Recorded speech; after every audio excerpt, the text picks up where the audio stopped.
বিশ্বনবীজি আজরাইল আলাইহিস সালাতু ওয়াস সালামকে জিজ্ঞেস করলেন, হে আজরাইল ভাই, তুমি যে এই যে দুনিয়ার মানুষের রূহ বের করে নিয়ে আসো, তাহলে তোমার নিকট আমার একটা প্রশ্ন আছে, আমার একটা জানার বিষয় আছে। মানুষের যখন রূহটা বের করে নিয়ে আসো, তখন মানুষের কি পরিমাণ কষ্ট হয়, কি পরিমাণ যন্ত্রণা হয়, আমি একটু জানতে চাই। তখন আজরাইল আলাইহিস সালাতু ওয়াস সালাম বললেন, ইয়া রাসূলুল্লাহ, ইয়া হাবিবাল্লাহ, আল্লাহর এক পয়গম্বর হযরতে ইদ্রিস আলাইহিস সালাতু ওয়াস সালামের রূহটা আমি যখন বের করে নিয়েছিলাম, তার রূহটা পুনরায় যখন আমি ফিরে দিয়েছিলাম, তখন তাকে আমি প্রশ্ন করেছিলাম, আপনার রূহটা বের করার সময় কেমন কষ্ট হয়েছে? আল্লাহর পয়গম্বর ইদ্রিস আলাইহিস সালাতু ওয়াস সালাম বলেছিলেন, আজরাইল রে, আমার যখন রূহটা তুমি বের করতেছিলে, আমার মনে হচ্ছিল তাজা একটা বকরিকে গাছের সাথে ঝুলিয়ে তার শরীর থেকে যদি চামড়াগুলোকে টেনে টেনে খসে নেওয়া হয়, ওই বকরির যেই পরিমাণ কষ্ট হয়ে যায়, আমি ইদ্রিস নবীর রূহটা বের করার সময় তার চাইতে বেশি কষ্ট হয়েছিল। বিশ্বনবীজি সঙ্গে সঙ্গে কেঁদে ফেললেন, আজরাইল, তাহলে আমার গুনাহগার উম্মতের কি অবস্থা হবে? আমার গুনাহগার উম্মতের রূহটা যখন তুমি বের করবা, তখন না জানি তাদের কেমন কষ্ট হইবে। এই কথা বলে বিশ্ব নবীর কান্না ভেঙে পড়লেন, তার চক্ষু দিয়ে পানি চলে আসলো। তখন আজরাইল আলাইহিস সালাতু ওয়াস সালাম বললেন, ইয়া রাসূলুল্লাহ, ইয়া হাবিবাল্লাহ, আপনার গুনাহগার উম্মতের রূহটা আমি আজরাইল যখন বের করে নিয়ে আসব, আপনার গুনাহগার উম্মতের মধ্যে এমন কিছু নেককার বান্দা রয়েছে, তাদের রূহটা বের করার সময় তারা টের পাবে না। সুবহানাল্লাহ। আমার ভাইয়ের, আমার বন্ধুগণ, আল্লাহ রাব্বুল আলামিন এই আয়াতে কারিমার মধ্যে বলে দিয়েছেন, ইয়া আইয়ুহাল্লাযীনা আমানুত্তাকুল্লাহ, হে দুনিয়ার ইমানদার বান্দারা, তোমরা আল্লাহ রব্বুল আলামিনকে ভয় করার মতো ভয় করো, আল্লাহ রব্বুল আলামিনকে ভয় করো, আর তোমরা নেককার ব্যক্তিদের সঙ্গী হয়ে যাও। সুবহানাল্লাহ। তাহলে আল্লাহ রব্বুল আলামিন এই আয়াত দ্বারা আমাদেরকে কি মেসেজ দিয়ে জানিয়ে দিলেন? যে হে দুনিয়ার মুমিন বান্দারা, তোমরা আল্লাহ তাআলাকে ভয় করার মতো ভয় করো, আর যারা দুনিয়াতে নেককার ব্যক্তি রয়েছে তাদের সঙ্গী হয়ে যাও, তাদের সাথী হয়ে যাও। যদি নেককার ব্যক্তিদের সান্নিধ্য অর্জন করতে পারো, নেককার ব্যক্তিদের সাথে হাসরের ময়দানে তোমাদের সাক্ষাৎ হয়ে যাবে। বলেন না সুবহানাল্লাহ। এজন্য কবি ভাষায় বলেছেন, সোহবতে সালেহ তারা সালেহ কুনাত, সোহবতে তরেহ তারা করে তরেহ কুনাত। কবি এই ভাষার মধ্যে আমাদেরকে জানিয়ে দিয়েছেন, তোমরা সৎ মানুষের সাথে উঠা বসা করবা, তাহলে তোমরা উপকৃত হতে পারবা। আর যদি অসৎ মানুষদের সাথে উঠা বসা করো, তাহলে তোমরা ক্ষতিগ্রস্তর মধ্যে পড়ে যাবা। অসৎ ব্যক্তিদের সাথে উঠা বসা করলে তোমাদের ক্ষতি ছাড়া কোনো লাভ হবে না। দুনিয়াতে আমরা নেককার ব্যক্তিদের সান্নিধ্য অর্জন করে আল্লাহ রাব্বুল আলামিন যেই জান্নাত আমাদের জন্য তৈরি করে রেখে দিয়েছেন, সেই জান্নাতে আমরা পৌঁছতে চাই। রাজা আছেন তো ইনশাআল্লাহ?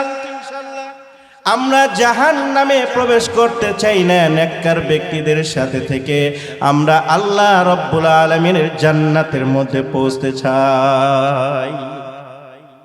এরপর 2 নম্বর হচ্ছে, আমরা এই যে মাহফিলে আসতে পেরেছি, এই মাহফিলে আসতে পারার কারণে আমরা আল্লাহ রাব্বুল আলামিনের কাছে শুকরিয়া আদায় করব।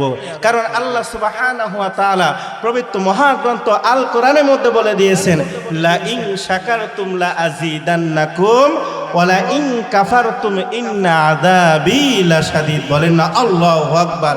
আল্লাহ রাব্বুল আলামিন বলেন, যে ব্যক্তি আল্লাহ তাআলার নিয়ামত পাইল, নিয়ামত পাওয়ার পর যারা নিয়ামতের শুকরিয়া আদায় করবে না, আল্লাহ রাব্বুল আলামিন তাদের নিকট থেকে এই নিয়ামতকে ছিনিয়ে নিবে।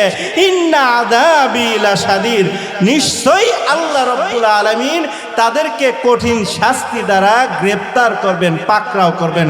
বলেন না নাউযু বিল্লাহি মিন যালিক। আমরা মাহফিলে আসতে পেরেছি, এটা আমার আর আপনার জন্য নিয়ামত।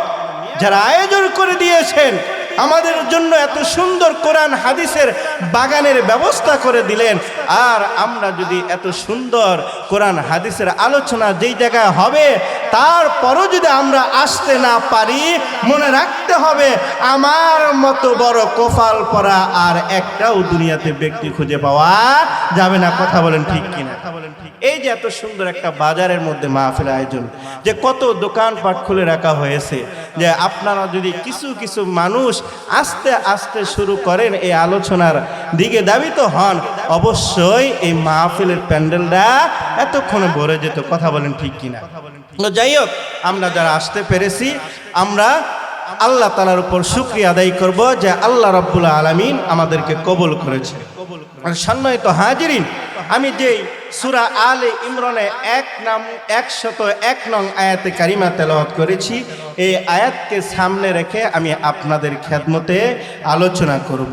তো আল্লাহ রাব্বুল আলামিন আমাদেরকে দুনিয়াতে প্রেরণ করেছেন, সারা জীবনে এই দুনিয়াতে আমরা থাকতে পারবো না, মৃত্যু যে আমাদের হবে এতটুকু বিশ্বাস আপনাদের আছে তো? এই যে আজকে এত সুন্দর করে খিদির কবরস্থান ও ঈদগাহ মাঠের উন্নয়ন কল্পে এত সুন্দর করে মাহফিলের ব্যবস্থা করে দেওয়া হলো, যেই কবরস্থানের মধ্যে যে গত বছর যারা জীবিত ছিল এ বছর অনেককেই খুঁজে পাওয়া যাবে না, ওই কবরস্থানে শুয়ে আছে। কথা বলেন ঠিক কিনা? যে মৃত্যুর হাত থেকে আমরা কেউ রেহাই পাবো না, মৃত্যুবরণ আমাদের সবাইকে করতে হবে। এই যে পবিত্র শাবান মাস শুরু হয়ে গিয়েছে, যে বিশ্বনবীজি শাবান মাস আসলে কোন আমল করতেন, কোন আমলের মাধ্যমে বিশ্বনবীজি রমজান মাসকে স্বাগতম জানাইতো, সেই আমলগুলো আমাদেরকেও করতে হবে। সম্মানিত হাজিরিন, আম্মা জান হযরত আয়েশা সিদ্দিকা রাদিয়াল্লাহু তাআলা আনহা বলেন, বিশ্বনবীকে ডাক দিয়ে, ইয়া রাসূলুল্লাহ, ইয়া হাবিবাল্লাহ, আপনি শাবান মাস আসার পর এত বেশি নফল রোজা রাখেন, যে বাকি 11টা মাসে এত বেশি আপনি নফল রোজা রাখেন না, কারণটা কি আমি আপনার নিকট জানতে চাই। বিশ্বনবীজি বলল, হে আয়েশা শুনে নাও, আমি শাবান মাস আসার সঙ্গে সঙ্গে কেন এত বেশি নফল রোজা রাখি, আমার নফল রোজা রাখার কারণটা কি? হে আয়েশা শুনে নাও, শাবান মাসে এমন একটা গুরুত্বপূর্ণ মাস, শাবান মাসে এমন একটা রজনী রয়েছে যে আল্লাহ রাব্বুল আলামিন হযরতে আজরাইল আলাইহিস সালাতু ওয়াস সালামের মাধ্যমে যারা মৃত্যু বরণ করবে তাদের নামগুলো এই শাবান মাসেই আজরাইলের খাতার মধ্যে লেখা হয়। বলেন না সুবহানাল্লাহ? হে আয়েশা শুনে নাও, আজরাইল তার খাতার মধ্যে এ বছর শাবান মাসে যারা মৃত্যুবরণ করবে এমন একটা রজনী রয়েছে, তাদের নামগুলো খাতার মধ্যে লিখে রাখা হয়। আর আমি এজন্য শাবান মাস আসলে বেশি বেশি নফল রোজা রাখি, কারণ হচ্ছে যখন আজরাইল খাতার মধ্যে মৃত্যুর তালিকার নামগুলো তুলে ধরবে, আমি মুহাম্মাদের যেন নামটা রোজা রাখা অবস্থায় মৃত্যুর তালিকায় উঠে যায়, এজন্য আমি নফল রোজার উপর আমল করি। বলেন না সুবহানাল্লাহ? হে আয়েশা শুনে নাও, আমি যেহেতু এই শাবান মাসে বেশি বেশি নফল রোজার উপর আমল করি, সুতরাং তোমরাও আমল করবে। বলেন না সুবহানাল্লাহ? আর বিশ্বনবী আমাদেরকে মেসেজের মাধ্যমে এটাই জানিয়ে দিলেন, আমার দুনিয়ার উম্মতরা, আমি যেই বিষয়ের উপর বেশি বেশি আমল করতাম, তোমরাও দুনিয়ার জমিনে থাকা অবস্থায় আমার আমলগুলো সঙ্গে সঙ্গে তোমরাও আমল করবে। বলেন না সুবহানাল্লাহ? এজন্য শাবান মাস শুরু হয়ে গিয়েছে, আমরা বেশি বেশি নফল রোজা রাখবো। কারণ বিশ্বনবীজি যত সাহাবা ছিল তারা রজব এবং শাবান মাস আসার সঙ্গে সঙ্গে সমস্ত মানুষের মধ্যে যাকাতের টাকাগুলো বিতরণ করে দিতেন, যাতে করে গরিব মানুষেরা সেই টাকা দিয়ে কাপড় চোপড় কিনে তারাও রমজানের প্রস্তুতি গ্রহণ করতে পারেন। এজন্য তারা রজব এবং শাবান মাসের তারা দুনিয়াবি যত কাজ ছিল সমস্ত কাজ সেরে সমস্ত কাজ থেকে অবসর হয়ে তারা মাহে রমজান মাসে ইতিকাফের নিয়তে মসজিদে আমল করার জন্য বসে যেতেন। বলেন না সুবহানাল্লাহ। এজন্য আমরাও এই শাবান মাস চলে আসছে, আমাদেরকেও বেশি বেশি নফল রোজার উপর আমল করতে হবে। আর দুনিয়াবি যত কাজ রয়েছে এই কাজগুলো দ্রুত সেরে আমরা মাহে রমজান মাসের প্রস্তুতি গ্রহণ করব। কারণ মাহে রমজান মাসে যদি আমরা বেশি বেশি আমল করতে পারি তাহলে আল্লাহ সুবহানাহু ওয়া তাআলার সন্তুষ্টি অর্জন করা আমাদের পক্ষে সম্ভব। রাজা আছেন তো ইনশাআল্লাহ। তো আমার ভাইয়ের, আমার বন্ধুগণ, হযরতে আজরাইল আলাইহিস সালাতু ওয়াস সালামের সাথে বিশ্বনবীজির সাক্ষাৎ। বিশ্ব নবীর সাথে যখন আজরাইল আলাইহিস সালাতু ওয়াস সালামের সাক্ষাৎ হয়ে গেল, এবার নবীজি আজরাইলকে ডাক দিয়ে বললেন, আজরাইল, এই যে তুমি এতগুলো মানুষের রূহ বের করে নিয়ে আসো, তোমার নিকট কি কোনো কষ্ট হয় না? বিশ্ব নবী আজরাইল আলাইহিস সালাতু ওয়াস সালামকে বললেন, এই যে এতগুলো মানুষ তামাম পৃথিবীতে রয়েছে, তোমার কি রূহটা বের করতে কষ্ট হয় না? তখন আজরাইল আলাইহিস সালাতু ওয়াস সালাম বিশ্ব নবীকে ডাক দিয়ে বললেন, ইয়া রাসূলুল্লাহ, ইয়া হাবিবাল্লাহ, এই যে আমার নিকট একটি গাছ দেখতে পাচ্ছেন, এই গাছের মধ্যে যত পাতা রয়েছে সমস্ত পাতার মধ্যে তামাম পৃথিবীর যত মানুষ রয়েছে সমস্ত মানুষের নামগুলো এই গাছের পাতার মধ্যে লিখে রাখা হয়েছে। আর যেই ব্যক্তি মৃত্যুবরণ করবে ওই ব্যক্তির নামের পাতাটা আস্তে আস্তে হলুদ কালার হতে থাকে। আর আল্লাহ রাব্বুল আলামিন তাকে তার নিকট 40 দিন আগে রিজিকের ফেরেশতা প্রেরণ করে দেয়।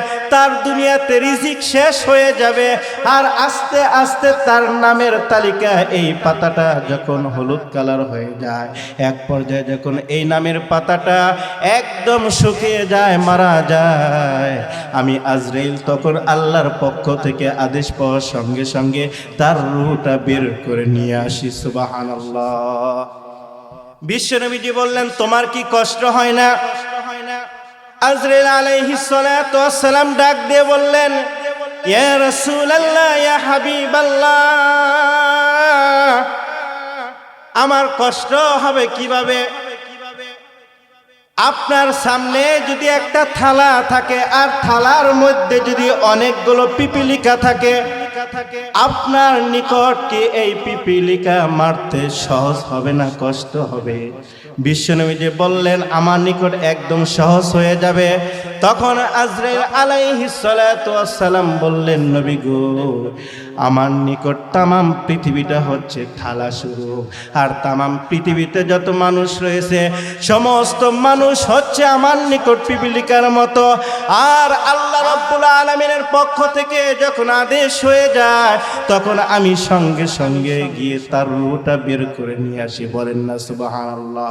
ইয়া রাসূলুল্লাহ, ইয়া হাবিবাল্লাহ, আমার নিকট কোনো কষ্ট হয় না, আমার কাছে কোনো কষ্ট হয় না, কারণ আল্লাহ রাব্বুল আলামিন আমাকে এই সেক্টরের দায়িত্ব দিয়ে এই খেদমতে নিয়োজিত করে দিয়েছেন। বলেন না সুবহানাল্লাহ। ইয়া রাসূলুল্লাহ, ইয়া হাবিবাল্লাহ, আমার নিকট কোনো কষ্ট হয় না, কারণ আমি যখন মানুষের রূহটা বের করে নিয়ে আসি তখন আল্লাহর পক্ষ থেকে আদেশ হয়ে যায়, আর তার নামের পাতা মরে যাওয়ার সঙ্গে সঙ্গে আমি আজরাইল তার রূহটাকে কবজ করে নিয়ে আসি। বলেন না সুবহানাল্লাহ। আমার ভাইয়ের, আমার বন্ধুগণ, বিশ্বনবীজি আজরাইল আলাইহিস সালাতু ওয়াস সালামকে জিজ্ঞেস করলেন, হে আজরাইল ভাই, তুমি যে এই যে দুনিয়ার মানুষের রূহ বের করে নিয়ে আসো, তাহলে তোমার নিকট আমার একটা প্রশ্ন আছে, আমার একটা জানার বিষয় আছে। মানুষের যখন রুহটা বের করে নিয়ে আসো তখন মানুষের কি পরিমাণ কষ্ট হয়, কি পরিমাণ যন্ত্রণা হয় আমি একটু জানতে চাই। তখন আজরাইল আলাইহিস সালাতু ওয়াস সালাম বললেন, ইয়া রাসূলুল্লাহ, ইয়া হাবিবাল্লাহ, আল্লাহর এক পয়গম্বর হযরতে ইদ্রিস আলাইহিস সালাতু ওয়াস সালামের রূহটা আমি যখন বের করে নিয়েছিলাম, তার রূহটা পুনরায় যখন আমি ফিরিয়ে দিয়েছিলাম, তখন তাকে আমি প্রশ্ন করেছিলাম, আপনার রূহটা বের করার সময় কেমন কষ্ট হয়েছে? আল্লাহর পয়গম্বর ইদ্রিস আলাইহিস সালাতু ওয়াস সালাম বলেছিলেন, আজরাইল রে, আমার যখন রূহটা তুমি বের করতেছিলে আমার মনে হচ্ছিল তাজা একটা বকরিকে গাছের সাথে ঝুলিয়ে তার শরীর থেকে যদি চামড়াগুলোকে টেনে টেনে খসে নেওয়া হয়, ওই বকরির যেই পরিমাণ কষ্ট হয়ে যায়, আমি ইদ্রিস নবীর রূহটা বের করার সময় তার চাইতে বেশি কষ্ট হয়েছিল। বিশ্বনবী যে সঙ্গে সঙ্গে কেঁদে ফেললেন, আজরাইল, তাহলে আমার গুনাহগার উম্মতের কি অবস্থা হবে? আমার গুনাহগার উম্মতের রূহটা যখন তুমি বের করবা তখন না জানি তাদের কেমন কষ্ট হইবে। এই কথা বলে বিশ্ব নবীর কান্না ভেঙ্গে পড়লেন, তার চক্ষু দিয়ে পানি চলে আসলো। তখন আজরাইল আলাইহিস সালাতু ওয়াস সালাম বললেন, ইয়া রাসূলুল্লাহ, ইয়া হাবিবাল্লাহ, আপনার গুনাহগার উম্মতের রূহটা আমি আজরাইল যখন বের করে নিয়ে আসব, আপনার গুনাহগার উম্মতের মধ্যে এমন কিছু নেককার বান্দা রয়েছে, তাদের রূহটা বের করার সময় তারা টের পাবে না। সুবহানাল্লাহ। নেককার ব্যক্তিদের রূহটা যখন বের করা হবে, আজরাইল আলাইহিস সালাতু ওয়াস সালাম বললেন, ইয়া রাসূলুল্লাহ, ইয়া হাবিবাল্লাহ, তাদের কষ্ট হবে না, তাদের রূহ বের করার সময় তাদের কোনো যন্ত্রণা হবে না, তাদের কোনো কষ্ট হবে না। একটা ছোট শিশু নিষ্পাপ বাচ্চা যখন তার মায়ের কোলে দুধ পান করতে করতে ঘুমিয়ে যায়, আপনার গুনাহগার উম্মতের মধ্য থেকে যারা মুমিন থাকবে, নেককার ব্যক্তি থাকবে, তাদের রূহটা আমি আজরাইল যখন বের করে নিয়ে আসব, তাদের রূহ বের করার সময় তাদের কোনো কষ্টই হবে না। বলেন না সুবহানাল্লাহ, সুবহানাল্লাহ। এজন্য আল্লাহ সুবহানাহু ওয়া তাআলা সূরা আল ফাজরের 27 নং আয়াত থেকে নিয়ে 30 নং আয়াতে কারিমার মধ্যে বলে দিয়েছেন, ইয়া আইয়াতুহান নাফসুল মুতমাইন্না ইরজিই ইলা রাব্বিকি রাদিয়াতাম মারদিয়া ফাদখুলি ফি ইবাদি ওয়াদখুলি জান্নাতি। আল্লাহু আকবার। আল্লাহ রাব্বুল আলামিন এই আয়াতে কারিমার মধ্যে বলে দিয়েছেন, হে প্রশান্ত হৃদয়, তুমি তোমার রবের নিকট ফিরে যাও। বলেন না সুবহানাল্লাহ। সন্তোষ এবং সন্তোষভাজন হয়ে যাও, আমার বান্দাদের অন্তর্ভুক্ত হয়ে যাও, আর জান্নাতের মধ্যে প্রবেশ করতে থাকো। বলেন না সুবহানাল্লাহ।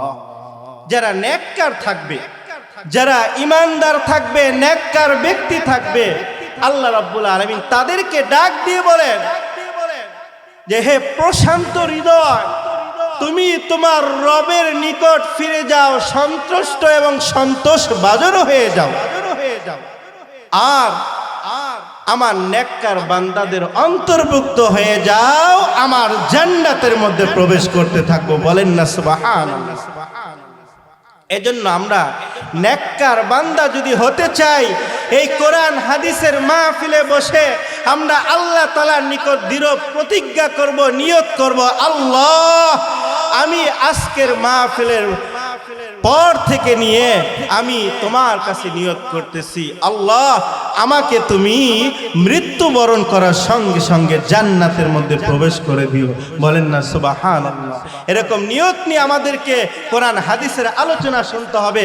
কোরআন হাদিসের আলোচনা এক কান দিয়ে শ্রবণ করে আরেক কান দিয়ে যদি বের করে দেন, তাহলে আপনি ঘন্টার পর ঘন্টা আলোচনা শুনে আপনার কোনো ফায়দা হবে না।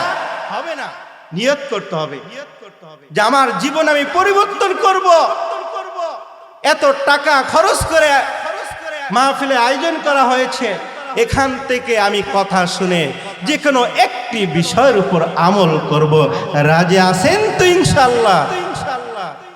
সম্মানিত হাজিরিন বিন্দু, তো মানুষের রূহ যখন বের করে নেওয়া হয়, যারা মুমিন বান্দা তাদের রূহ বের করার সময় তারা কোনো টের পায় না। আর যারা ইমানদার ব্যক্তি না, মুমিন বান্দা না, তাদের রূহটা বের করার সময় অনেক কষ্ট হয়, অনেক যন্ত্রণা। আল্লাহর পয়গম্বর একজন নবী ছিলেন, যে হযরতে ইদ্রিস আলাইহিস সালাতু ওয়াস সালাম এবং আজরাইল আলাইহিস সালাতু ওয়াস সালামের মধ্যে বন্ধুত্বর আলোচনা। আমার ভাইয়ের, আমার বন্ধুগণ,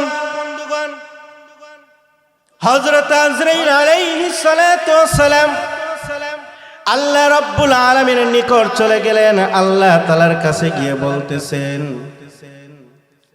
ওগো আল্লাহ, আমি তোমার পয়গম্বর ইদ্রিসের সাথে বন্ধুত্ব করতে চাই। বলেন না সুবহানাল্লাহ। আমি তোমার পয়গম্বর ইদ্রিস নবীর সাথে বন্ধুত্ব করতে চাই। আল্লাহ রাব্বুল আলামিন আজরাইল আলাইহিস সালাতু ওয়াস সালামকে বলে দিলেন, যাও, আমি তোমাকে অনুমতি দিয়ে দিলাম। বলেন না সুবহানাল্লাহ। যাও, আমার পয়গম্বর ইদ্রিসের সাথে তুমি বন্ধুত্ব করো। আমার পক্ষ থেকে আদেশ হয়ে গেল, অনুমতি দিয়ে দিলাম। এবার ইদ্রিস নবীর নিকট চলে আসলেন আজরাইল আলাইহিস সালাতু ওয়াস সালাম।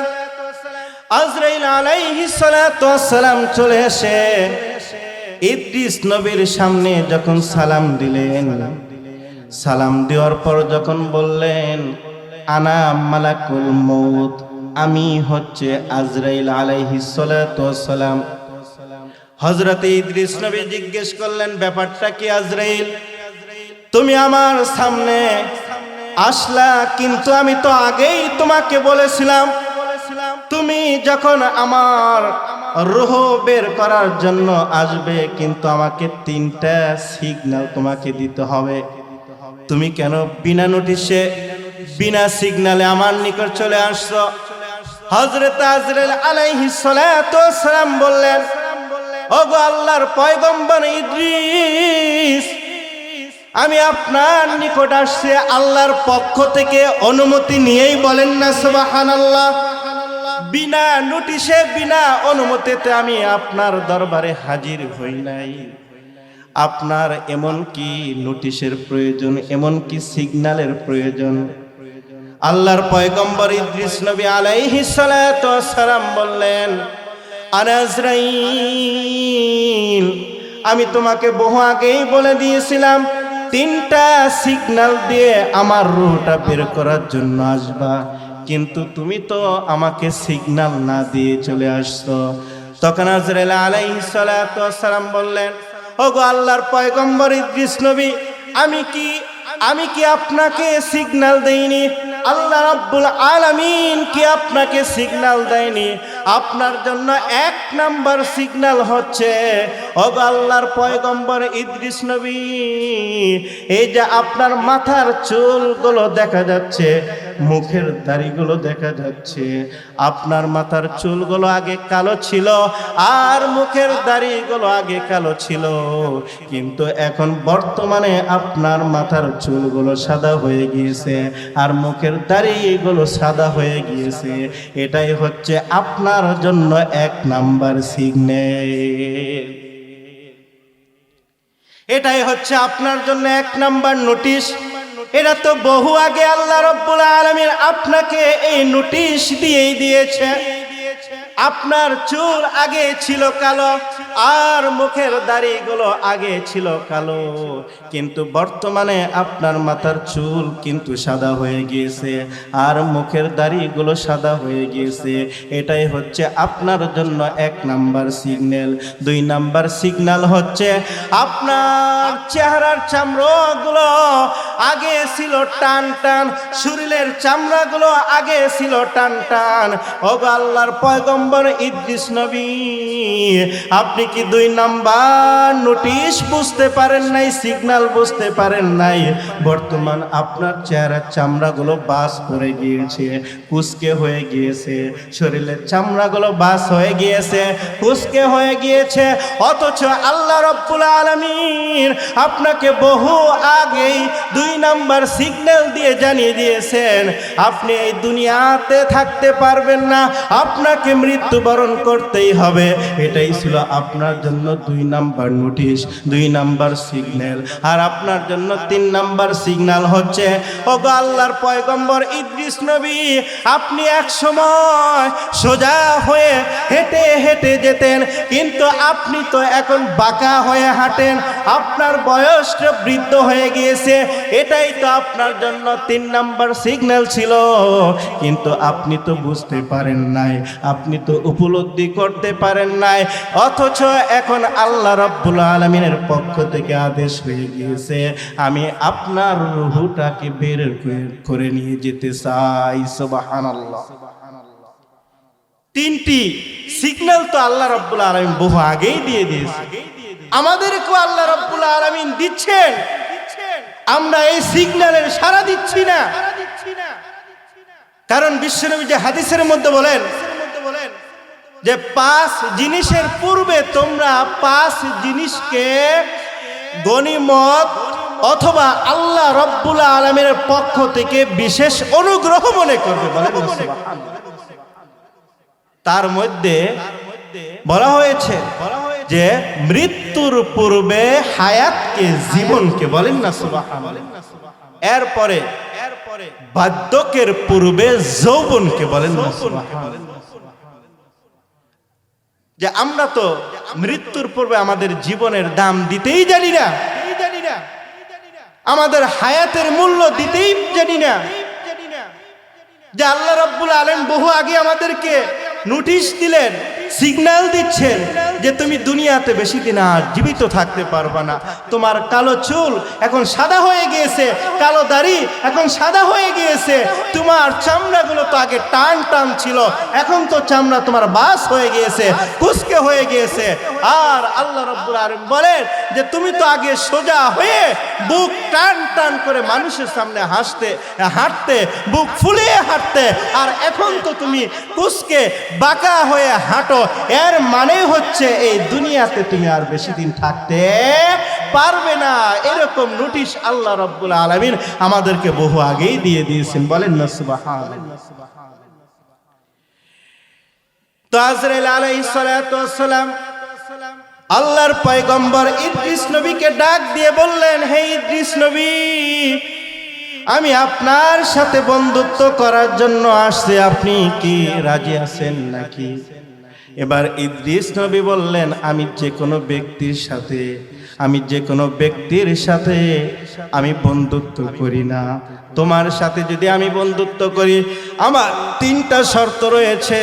এই 3টি শর্ত যদি তুমি পূরণ করে দিতে পারো, কেবলমাত্র আমি ইদ্রিস নবী তোমার সাথে বন্ধুত্ব করতে রাজি। সুবহানাল্লাহ। আমার ভাইয়ের, আমার বন্ধুগণ, আজরাইল আলাইহিস সালাতু ওয়াস সালাম ডাক দিয়ে বলেন, হে পয়গম্বর ইদ্রিস নবী, আপনার কি শর্ত রয়েছে এরকম? তখন ইদ্রিস আলাইহিস সালাতু ওয়াস সালাম বললেন, আজরাইল শুনে নাও, আমার 1 নাম্বার শর্ত হচ্ছে, তুমি যদি আমার সাথে বন্ধুত্ব করতে চাও, আমার 1 নাম্বার শর্ত হচ্ছে আমার রূহ বের করে পুনরায় আমার রূহ ফিরিয়ে দিতে হবে। আমি মৃত্যুর স্বাদ আস্বাদন করতে চাই। যদি এই শর্ত পূরণ করতে পারো, কেবলমাত্র আমি ইদ্রিস পয়গম্বর তোমার সাথে বন্ধুত্ব করতে রাজি আছি। বলেন না সুবহানাল্লাহ। আমার ভাইয়ের, আমার বন্ধুগণ, আজরাইল আলাইহিস সালাতু ওয়াস সালাম আল্লাহ রাব্বুল আলামিনের নিকট চলে আসলেন। আল্লাহ তাআলার কাছে বললেন, আপনার পয়গম্বর ইদ্রিস আলাইহিস সালাতু ওয়াস সালাম দাবি করেছে, সে এক নাম্বার শর্ত দিয়েছে, তার রূহটা বের করে তার রূহটা পুনরায় ফিরে দিতে হবে। আল্লাহ রাব্বুল আলামিন ডাক দিয়ে বললেন, যাও আজরাইল, আমার পয়গম্বর ইদ্রিস নবীর এই এক নাম্বার শর্ত পূরণ করে দাও। বলেন না সুবহানাল্লাহ। আজরাইল আলাইহিস সালাতু ওয়াস সালাম ইদ্রিস নবীর রূহটা বের করে এরপর পুনরায় রূহটা ফিরিয়ে দিলেন। বলেন না সুবহানাল্লাহ। এবার ইদ্রিস আলাইহিস সালাতু ওয়াস সালাম বললেন, হে আজরাইল শুনে নাও, আমার 2 নম্বর শর্ত হচ্ছে আমি একটু জাহান্নামের মধ্যে প্রবেশ করতে চাই, জাহান্নাম ঘুরে ঘুরে দেখতে চাই। আজরাইল আলাইহিস সালাতু ওয়াস সালাম আল্লাহ রাব্বুল আলামিনের নিকট গিয়ে বললেন, আল্লাহ, তোমার পয়গম্বর ইদ্রিস নবী 2 নাম্বার শর্ত দিয়েছে, সে জাহান্নাম ঘুরে ঘুরে দেখতে চায়। আল্লাহ রাব্বুল আলামিন অনুমতি দিয়ে দিলেন। আজরাইল আলাইহিস সালাতু ওয়াস সালাম ইদ্রিস নবীকে জাহান্নামের মধ্যে প্রবেশ করাইলেন। এরপর 3 নাম্বার শর্ত দিলেন, আজরাইল, আমার 3 নাম্বার শর্ত হচ্ছে আমি একটু জান্নাতের মধ্যে প্রবেশ করতে চাই। আল্লাহ রাব্বুল আলামিনের নিকট আজরাইল আলাইহিস সালাতু ওয়াস সালাম চলে গেলেন যে, হে আল্লাহ, তোমার পয়গম্বর ইদ্রিস নবী 3 নাম্বার শর্ত দিয়েছে, সে জান্নাতে প্রবেশ করতে চায়। তখন আল্লাহ রাব্বুল আলামিন আজরাইল আলাইহিস সালাতু ওয়াস সালামকে ডাক দিয়ে বললেন, হে আজরাইল, যাও, আমার পয়গম্বর ইদ্রিস নবীর এই 3 নাম্বার শর্ত পূরণ করে দাও। তবে হ্যাঁ, আমার এই পয়গম্বর ইদ্রিস যেন জান্নাতের মধ্যে সারা জীবনের জন্য না থাকতে পারে, এদিকে সতর্ক থাকবে। আজরাইল আলাইহিস সালাতু ওয়াস সালাম ইদ্রিস আলাইহিস সালাতু ওয়াস সালামকে যখন জান্নাতের মধ্যে প্রবেশ করাইলেন, জান্নাতে প্রবেশ করার পর এবার আজরাইল আলাইহিস সালাতু ওয়াস সালাম ডাক দিয়ে বললেন, ও আল্লাহর পয়গম্বর ইদ্রিস নবী জান্নাতের মধ্যে প্রবেশ করতে চেয়েছিলেন, আমি আল্লাহ রাব্বুল আলামিনের পক্ষ থেকে অনুমতি নিয়ে আপনাকে জান্নাতে প্রবেশ করাইলাম, আপনি এখন জান্নাত থেকে বের হয়ে আসেন।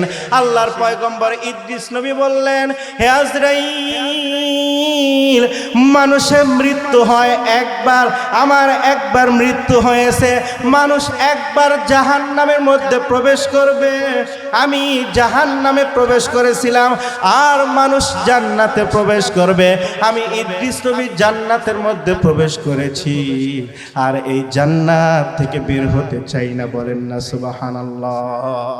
আমি এখন তোমার সাথে বন্ধুত্ব করতে চাই, কারণ তুমি তো আমার 3টা শর্ত পূরণ করেছ, তুমি তো আমার 3টা শর্ত পূরণ করেছ।